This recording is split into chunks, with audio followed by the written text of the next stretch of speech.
Muy buenas, ¿qué tal están mis queridos y amados seguidores, suscriptores? Espero de corazón que se encuentren todos y todas bien. Bienvenidos a un nuevo vídeo de Enfermedad Crohn, donde vamos a tener una masterclass sobre gestión emocional y comunicación.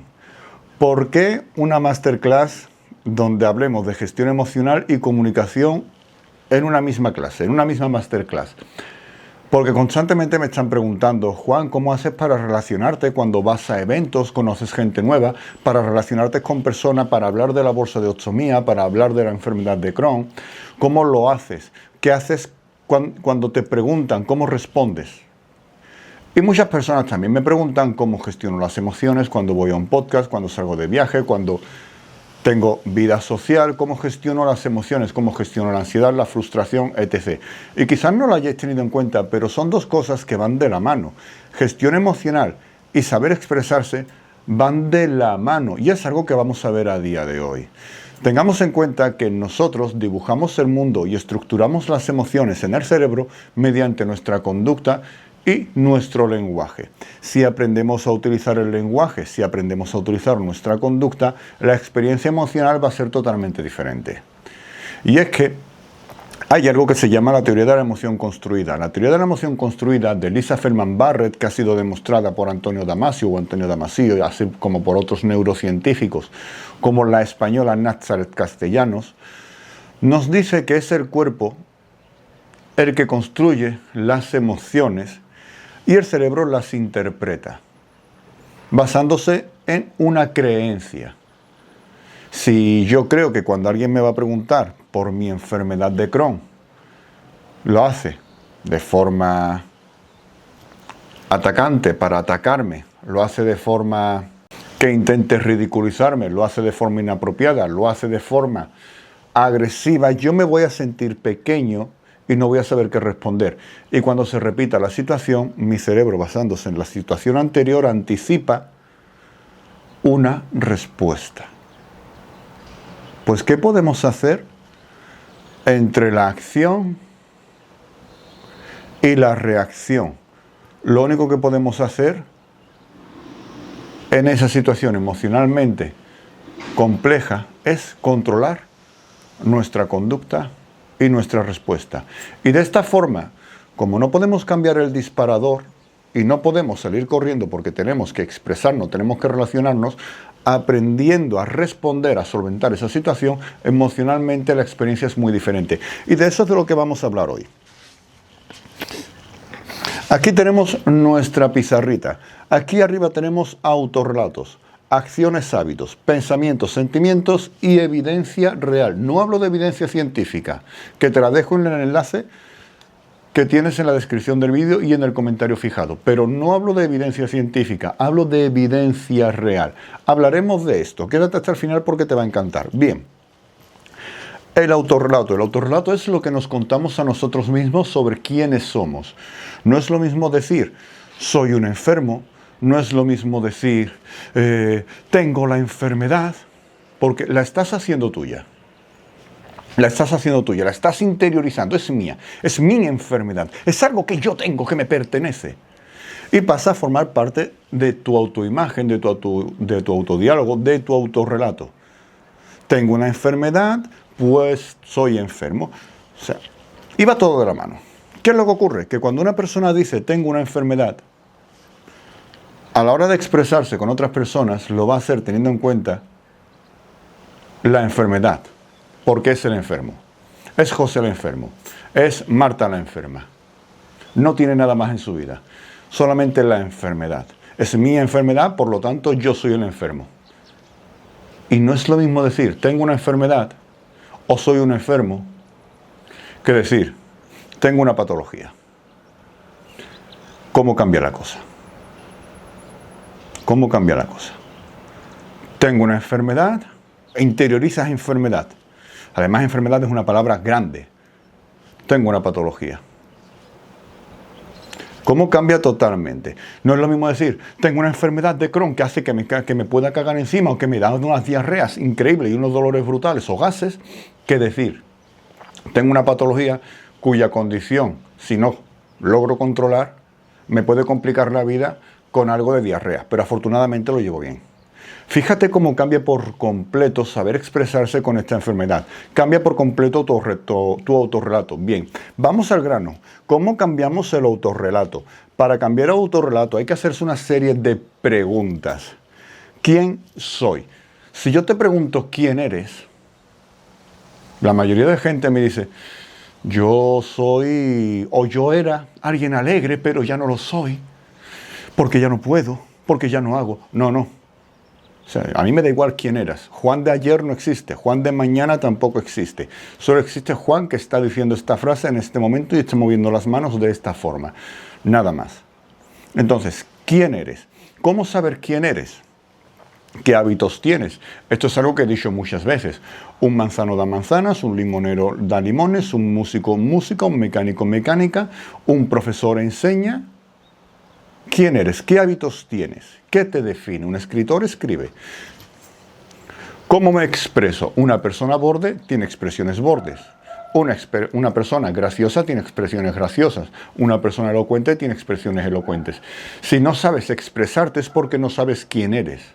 Y de ahí que te trabas cuando tienes que hablar sobre tu patología, sobre la bolsa o sobre ti en general. ¿Qué pensamientos voluntarios tienes? No podemos tener todos los pensamientos diarios de forma voluntaria, pero en el momento que tú eres consciente de que tienes un pensamiento intrusivo, un pensamiento catastrofista o un pensamiento victimista, tú tienes el poder de cambiar ese pensamiento. Yo tengo pensamientos intrusivos, yo tengo pensamientos catastrofistas, yo tengo pensamientos alarmistas. Y también tengo pensamientos victimistas. Soy humano, pero son pensamientos inconscientes. Cuando los tengo, automáticamente lo cambio. Quizás, bueno, voy a ir a un podcast y me viene el pensamiento, y si metes la pata, y si te quedas en blanco, y si no sé qué, lo cambio. Eso no va a pasar. Directamente pienso, eso no va a pasar. De forma consciente, eso no va a pasar. Y me pongo a pensar de forma consciente en lo que voy a hacer que ocurra. Empieza a tener una visualización. Empieza a tener una visualización. Primero una visualización negativa consciente. ¿Qué puede pasar malo? ¿De acuerdo? ¿Cómo lo evito? Aprendiendo oratoria, escogiendo una buena ropa, aprendiendo a expresarme, aprendiendo a manejarme físicamente. De esta forma cambio ese pensamiento intrusivo del cual soy consciente por un pensamiento consciente más proactivo. Porque los pensamientos también te definen. Una persona que siempre piense que le van a ser infiel, al final es una persona dependiente. Una persona que piensa que le están mintiendo es una persona desconfiada. Una persona que piensa que es el centro del mundo es una persona egocéntrica. Entonces tus pensamientos, tus actos y tus palabras te definen, tu forma de expresarte. ¿Cómo podemos cambiar nuestro autorrelato? ¿Cómo cambiamos quiénes somos? Pues cambiando nuestros hábitos, cambiando cómo nos expresamos y cambiando nuestro pensamiento consciente, generando una nueva red neuronal. Vamos a hablar también de esto. Quédate hasta el final porque te aseguro que te va a encantar y vamos a ir enlazando más conceptos. Bien, para cambiar quién quiero ser. En esto nos basamos en el ser, hacer, tener. Normalmente, la mayoría de personas piensan, bueno, cuando tenga novia seré un buen hombre. No, tendrás una buena novia porque eres un buen hombre. Bueno, cuando tengas dinero, aprenderé sobre dinero. No, tendrás dinero porque aprendes sobre dinero.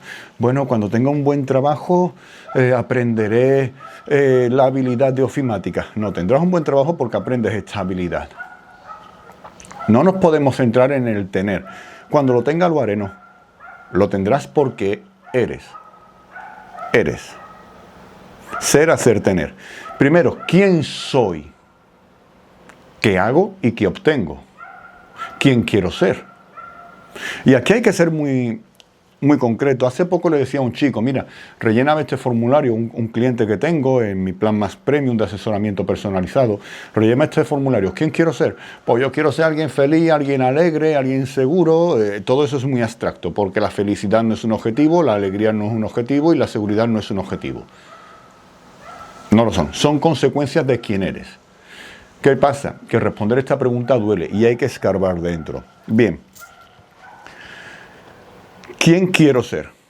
Aquí pongo lo que yo puse en la primera vez que rellené este formulario, que yo también lo tuve que rellenar en su momento. Quiero ser elocuente. Quiero ser una persona que se exprese bien.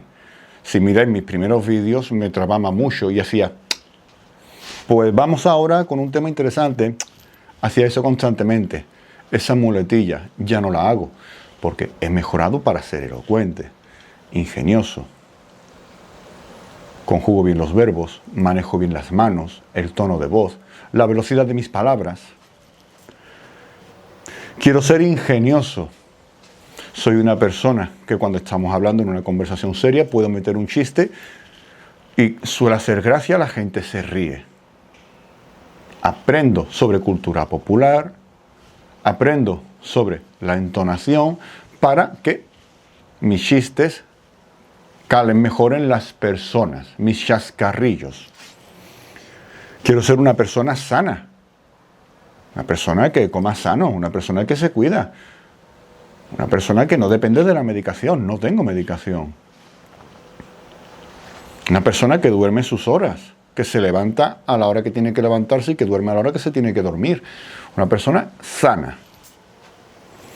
Una persona carismática. Una persona carismática es una persona segura de sí misma, que aporta algo, que se nota más su ausencia que su presencia.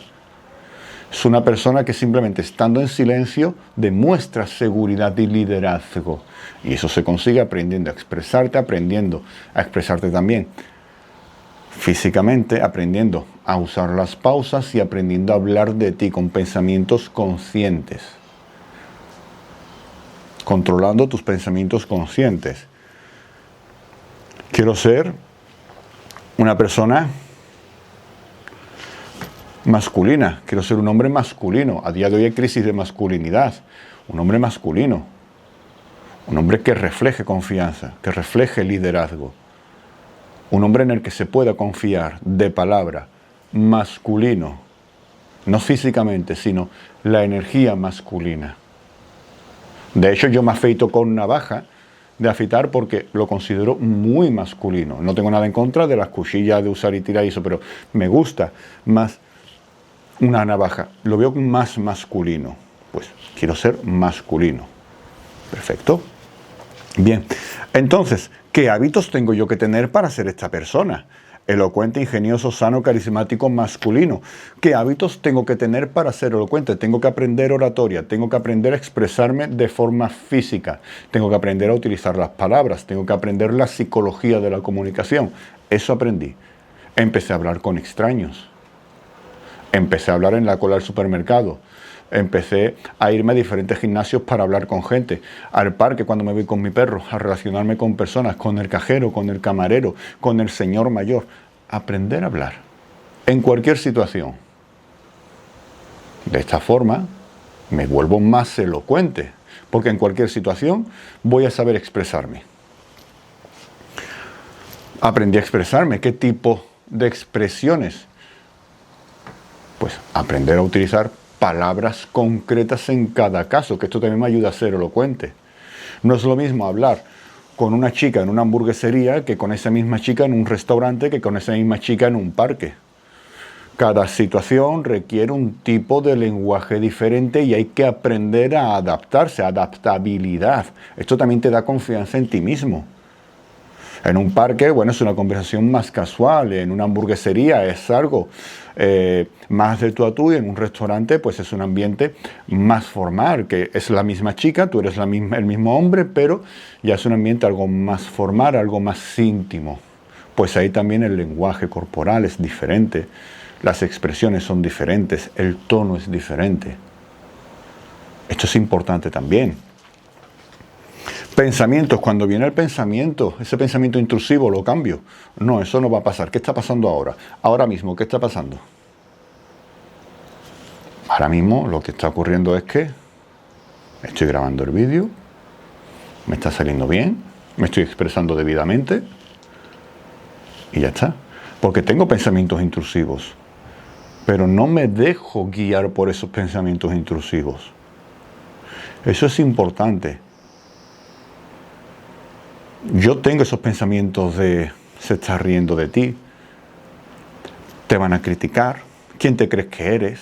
Síndrome del impostor. Pero cuando viene ese pensamiento intrusivo y yo soy consciente de ello, tengo el poder de cambiarlo. ¿Lo cambio? No se está riendo de mí. No me van a criticar, y si me critican no me importa. Pensamiento consciente, ¿qué está ocurriendo ahora? Está ocurriendo esto, esto y esto, ¿de acuerdo? En eso me centro. En sentir ahora. No en interpretar lo que aquel, aquella y ese.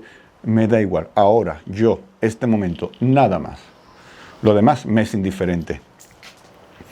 De esta forma, generando estas habilidades, yo puedo ser esa persona, ese Juan que yo quería ser. Porque Juan sabía que iba a escribir un libro en algún momento.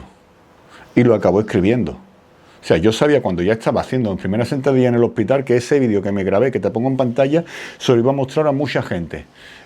Y lo he acabado haciendo. En podcast, en redes sociales, en mi libro. Porque yo ya era ese Juan. Yo ya me estaba convirtiendo en ese Juan. Lo que no puede ser es que nos centremos en esperar a tener algo para ser esa persona. Como tú sigas esperando a tener algo para cambiar, lo único que vas a hacer es esperar. Y te vas a frustrar y es que hay que ver que la gente me da de lado. No, es que tú no haces nada. Hay una frase de Marcel Proust que me encanta y tienes que grabarte a fuego y es que, aunque nada cambie, si yo cambio, todo cambia. Una situación de mierda va a ser una situación de mierda, pero si tú cambias en una persona proactiva, que aprende a trabajar en la mierda, que aprende a trabajar con su mierda, que aprende a limpiar su mierda, la situación cambia. Porque tú has cambiado. Sigue siendo mierda, sí, pero ya no es una mierda empalagosa, asquerosa, no. Ya es una mierda que sobra, que la voy a limpiar, que la voy a pulir, me la voy a quitar de encima, voy a aprender y voy a seguir. Y esto es importante porque todos tenemos problemas. Todos tenemos problemas. Pero no todos sabemos responder a estos problemas. Y esto es importante porque no es lo mismo reaccionar que responder. Como he dicho antes, entre la situación y la reacción hay un espacio en medio, que es nuestra gestión de la voz, de los gestos. Es la respuesta. Reacción es inmediata, respuesta es escogida, es consciente. Esto es importante. Bien. Segundo punto para cambiar el autorrelato. Tengamos en cuenta que cuando ya empezamos a cambiar el autorrelato de quién quiero ser y empezamos a hacerlo, estamos generando algo que se llama neuroplasticidad, pero ahora hablaremos de ello. Bien, acciones, hábitos. ¿Qué acciones y hábitos tenemos que cambiar? Aquí no voy a entrar en lo típico, en lo mundano, en lo de siempre, de hacer deporte, comer sano, leer.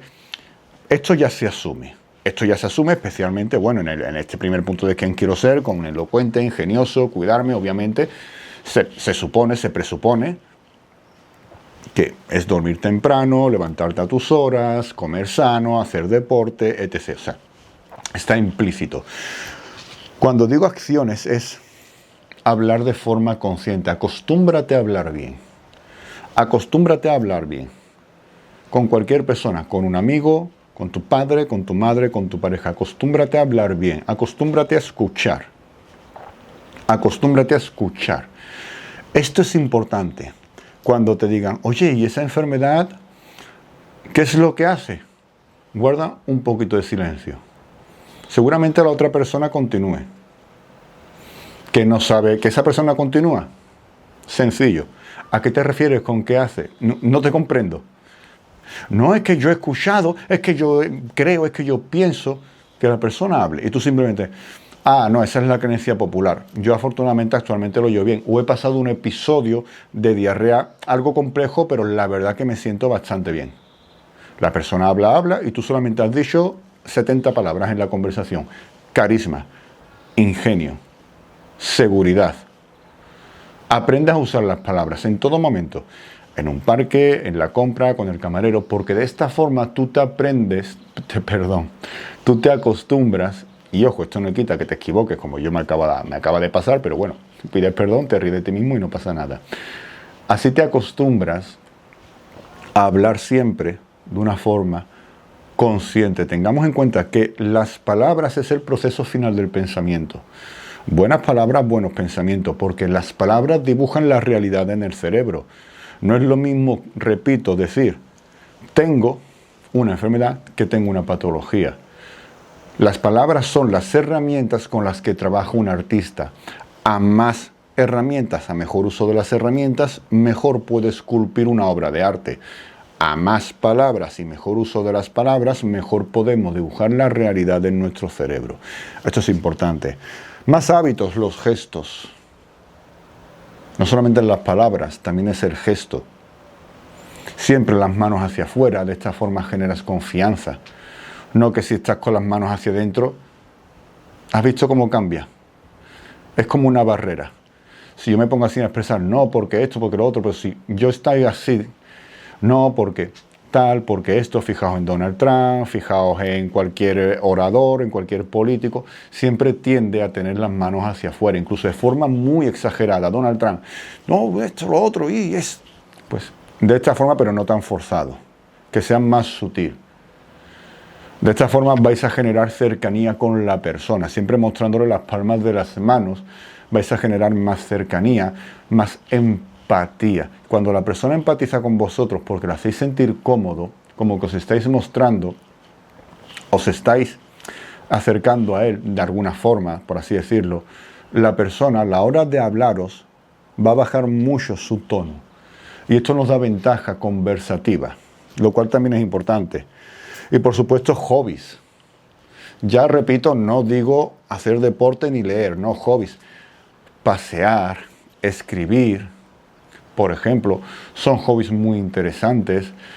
Meditación, maqueta, hacer mandalas, cualquier cosa que te ayude a estar en un momento presente, porque de esta forma no vas a ser secuestrado por pensamientos intrusivos. Cuando el pensamiento intrusivo llegue, tú estás haciendo tu mandala, estás paseando, estás practicando oratorio o lo que sea y no pasa nada. Voy a cambiar la batería porque me está parpadeando. Fijaos que también aprender a expresarse cuando empieza a parpadear la batería, pues lo digo con la mano abierta. Continuamos. Cuando nosotros tenemos el hábito de aprender a utilizar las palabras, cuando nosotros tenemos el hábito de aprender a gesticular, cuando nosotros tenemos el hábito de aprender a mantener una presencia consciente, tenemos que practicarlo en diferentes entornos.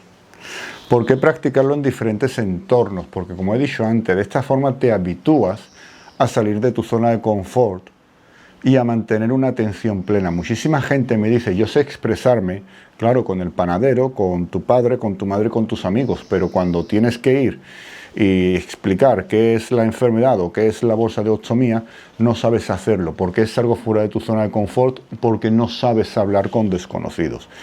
Por eso digo que tenéis que ensayar esta clase de hábitos, de conductas conscientes. Usan un hábito, al fin y al cabo, es una conducta consciente repetida en el tiempo, de tal forma que se acaba volviendo automática.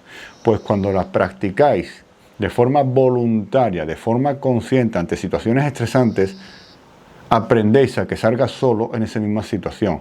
Es como una terapia cognitivo-conductual. Es una forma de exponernos voluntariamente a una situación estresante, cognitivamente demandante, que nos exige atención plena y un control verbal, motriz y cognitivo para gestionarla, hasta que mediante la repetición salga de forma automática.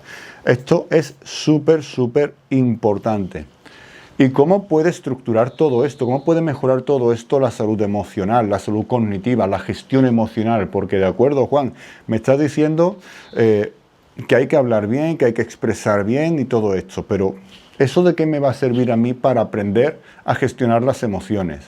Como he dicho al principio de esta masterclass, Lisa Feldman Barrett, Nazaré Castellano, Antonio Damasio, demostraron que las emociones no son procesos automáticos, son procesos que el cuerpo construye y el cerebro interpreta basándose en una experiencia previa. Por ejemplo, veíamos una huella en el suelo y anticipábamos, basándonos en una experiencia previa, que era depredador o presa.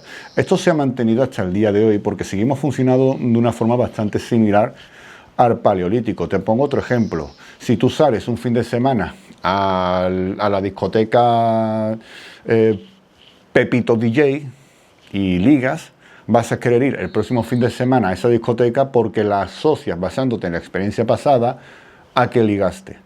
O si te llama tu expareja con la que terminaste mal, anticipas, basándote en tu experiencia pasada, que te va a discutir o te la va a armar o te va a volver a querer hacer daño.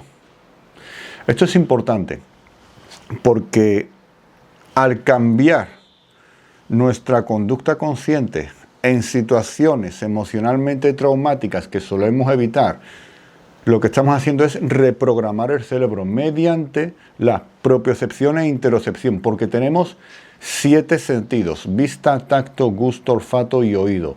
Propiocepción e interocepción. Esto demostrado por la ciencia con evidencia científica, que te dejo en la descripción del vídeo y en el comentario fijado. La propiocepción es la capacidad de ser consciente de tu cuerpo. Yo soy consciente de la temperatura del ambiente, de que tengo aquí un rotulador, soy consciente del uso de mis palabras, de mis gestos, de la velocidad de mis palabras, de la entonación, de las pausas. Soy consciente del tacto de esta camiseta, soy consciente del tacto de la gorra, soy consciente de mi vello facial, soy consciente de ello, soy consciente de la emoción que tengo ahora. Y si yo empiezo a hablar demasiado deprisa y a respirar de forma incorrecta, de forma abrupta, de forma rápida, lo que voy a hacer es que, tanto en ti como en mí, generar una emoción de ansiedad a través del cuerpo. Fíjate aquí cómo, a través del cuerpo, cómo utilizo palabras concretas para darle potencia a esa frase. Esto bien usado en público es como, wow, qué bien habla. Y con las manos hacia afuera. Pero esto ya te saldrá de forma inconsciente. Pues bien, dibujo esa experiencia emocional a través de la interocepción, que es el sentido de ser consciente de las emociones. Tengo hambre, no tengo hambre, tengo sed, no tengo sed. Cómo está mi músculo cardíaco, el corazón, qué pensamientos tengo.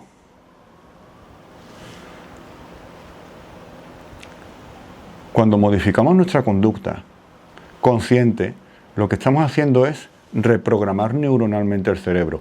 Hay algo que se llama neuroplasticidad. Y es que la neuroplasticidad puede ser adaptativa o no. Normalmente cuando nos dejamos llevar por la emoción, por la reacción, como ya he dicho, situación-reacción de forma automática, sin tener un proceso cognitivo que nos permita una respuesta racional, lo que estamos haciendo es deteriorar la neuroplasticidad de la corteza prefrontal, aumentando la neuroplasticidad de la amígdala, volviéndonos cada vez más emocionales, que sí, que siempre vamos a ser emocionales, pero estamos anulando la capacidad racional de respuesta y somos cada vez más impulsivos, más ansiosos y cada vez más presos de nuestras emociones, más victimistas, más tóxicos con nosotros y con los demás, etc. Pero cuando nosotros controlamos todo esto, buenos hábitos, descanso, buena nutrición, buenos gestos, buena conversación, y aprendemos a controlarlo en cualquier situación, no voy a decir que se anula el uso de la amígdala, pero aumenta el tamaño de la corteza prefrontal en el cerebro, que es la parte racional, consciente, la parte de la coherencia. Entonces, vamos a aprender a expresarnos.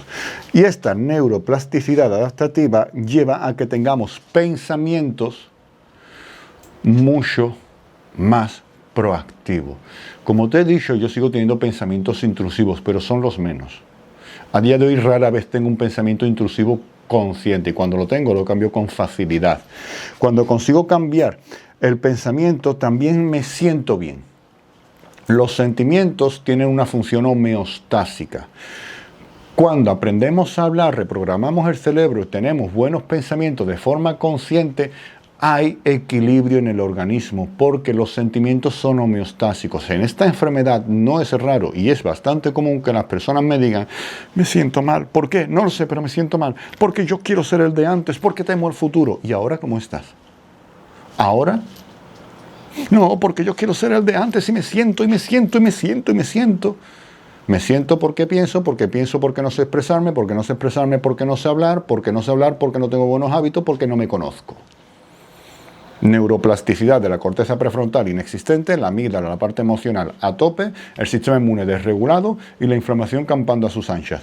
Sin embargo, cuando controlamos todo esto, los sentimientos homeostásicos que se utilizan para regular el organismo, junto a pensamientos proactivos conscientes, conseguimos una regulación de la homeostasis. La homeostasis es la capacidad que tiene el cuerpo de adaptarse a una inflamación, a un frío, a un calor, de repararse a sí mismo. Cuando conseguimos controlar todo esto, el cuerpo se repara a sí mismo de forma perfecta, porque hay una homeostasis. El sistema inmune funciona bien, el descanso es bueno, las digestiones son buenas. ¿Qué conseguimos con esto? Regular el sistema inmunitario. Y pasamos al último punto, la evidencia real. ¿A qué me refiero con esto? La evidencia real es: yo soy porque yo hago, yo soy porque yo pienso. Y entonces, como yo soy porque yo hago y yo soy porque yo pienso, yo obtengo. Y de esta forma, aprendiendo a hablar, aprendiendo a expresarte, aprendes a mejorar la experiencia emocional, porque las emociones no se pueden gestionar. Lo único que puedes gestionar es tu conducta. Está muy prostituido el término gestión emocional, queda muy guay en redes, pero es una mierda y es una farsa. Es una pedazo de mierda. Lo único que puedes gestionar es tu conducta. Y a través de gestionar tu conducta consciente, controlando tus palabras, que son el proceso final del pensamiento, y la anticipación de un nuevo pensamiento, gestionando tu forma de expresarte no verbal, con una atención plena, gestionando tu pensamiento consciente. Viene un pensamiento intrusivo, ¿eres consciente de ese pensamiento? Lo cambias por otro. Eso no va a pasar. O cuentas hasta 5 para que ese pensamiento siga su curso. Aprendes a poner todo esto en práctica en nuevos escenarios, con el cajero, con el camarero, con el vecino de al lado, en un parque con tu perro. Aprendes a expresarte, aprendes a gestionar tu conducta cuando haya situaciones emocionalmente complejas, reprogramación neuronal, aumento del tamaño de la corteza prefrontal, no tiene tanta actividad la amígdala, se genera una homeostasis en el organismo, reduce los marcadores inflamatorios porque el cuerpo sabe repararse debido a esa homeostasis ya mencionada, que se equilibra, se regula, y finalmente lo que obtienes es gestión emocional, gestión de la conducta, aprendizaje y una mejor salud. Espero que este vídeo te haya gustado, espero que esta masterclass te haya gustado. Déjame una manita arriba y suscríbete, y no olvides pasarte por mis redes sociales, que tienen más información, y todo eso es gratis.